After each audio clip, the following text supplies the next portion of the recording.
So again, let's say I want to just maybe turn off the kick subtone double hit, so I can just either hit 0 to deactivate it or highlight it and hit delete so it's gone.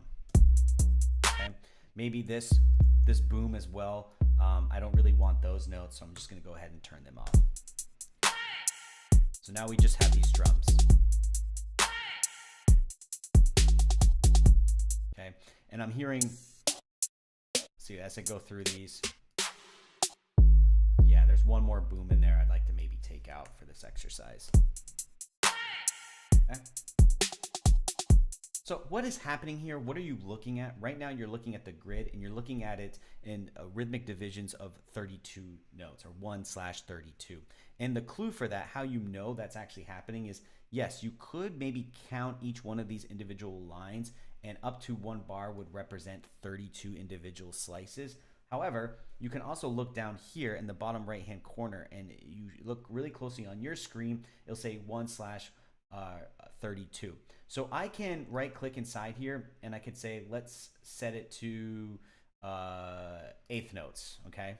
And that should change the grid here. And why you might want to do that is because, like, look, maybe, for example, this hi-hat pattern, I think it's cool, but what if I want something just more straight, something a little bit more subtle and not too, I'm just not really into this pattern. I like the sound, but I want to play around with it myself. Well, I can highlight all of the notes like this and I can hit delete, okay? And if you use the draw tool, the key command for that is B as in bumblebee, B, but this is your draw tool, this is your pencil tool, and you'll see it pop up here. You can also come up to the upper right hand side here, and right next to where M for MIDI is activated, here's your draw tool.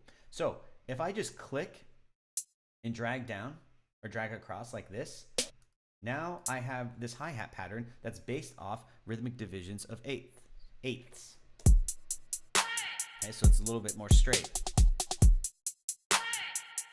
Okay, and let's say maybe I want to add in a couple of 16th notes here and there. I want to sprinkle them in. Okay, a great key command for this, you can right click again to select 16th notes, but an even faster way is hold down the command key.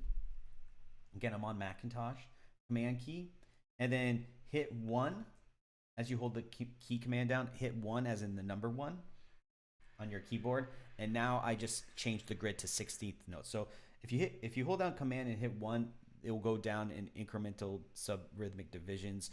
It'll get faster and faster and faster, and then if you hold command and hit 2, you can actually expand those divisions, so from quarter notes to 1 bars to 2 bars, 4 bars, etc. Okay? So now that I'm on 16th notes, all I have to do is select an area where maybe I want to draw in some 16th notes. Okay. Maybe I'll put one right here for fun.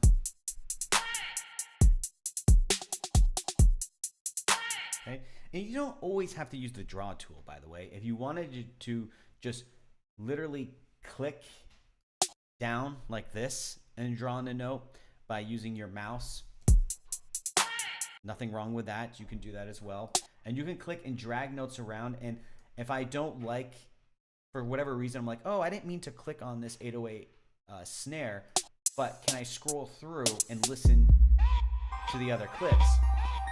And the answer is yes. So maybe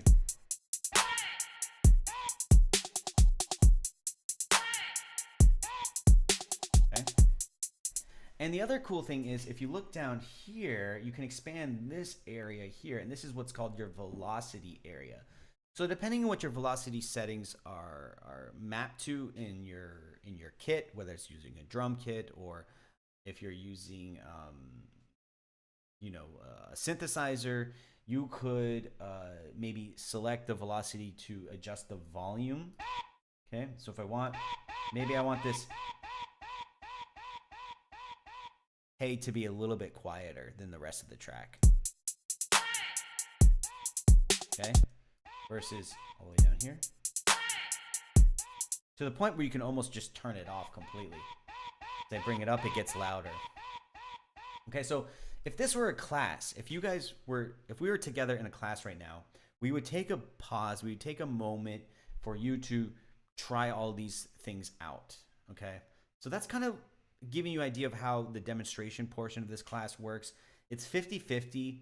I'll give you some lectures, I'll give you some demonstrations, I will save time for questions, but then really at the end of the day, to utilize this to really get the most out of our classes and these demonstrations is to put it into practice. So this is where we would pause and I would say, okay, everyone try this out. Just try manipulating some of these drum hits, maybe play around with the velocity, purposely destroy it if you want, flip it around, manipulate it to the point where it doesn't sound, maybe it sounds chaotic. That's okay, that's fine. It's all about experimentation in the beginning here. And what do I mean by flipping and switching around and having fun with this? There's some other parameters in this area where you can do just that. So let me just give you a quick demonstration of this. If I hold down the key command A, it will highlight all of the notes at once. Okay, so this is selecting everything at once. You can literally click and highlight like this as well if you want, but the fastest way is command A in my opinion. And what can you do over here that would just make things a little bit different? Well, for example, if I wanted to, I could change the start time of the loop or the length of the loop, and I can add something called the groove in an area where I could add applied groove by changing the velocity and by changing the rhythm a little bit, the velocity and the quantization or lack thereof.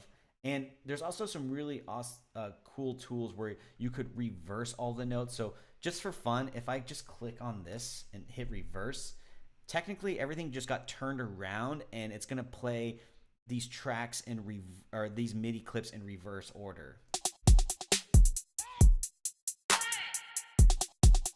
So it actually changes the rhythm, okay? So that can be really fun as well. And if you're like, maybe not. Maybe let's go back to where we had it before. Not a big deal. You could just click reverse and now it's set back to normal. And just like you could with audio clips, you could double time or play at double tempo, and you could also play at half tempo. So what does that sound like? If I go ahead and just say, let's play at double tempo. Okay, you ready? Hit spacebar.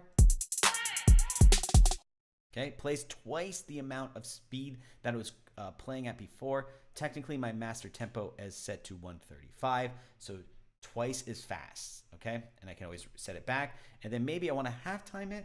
I can click here. And now it's playing at half the speed. Okay, so again, this is what I mean by having fun and experimenting and quote unquote making mistakes.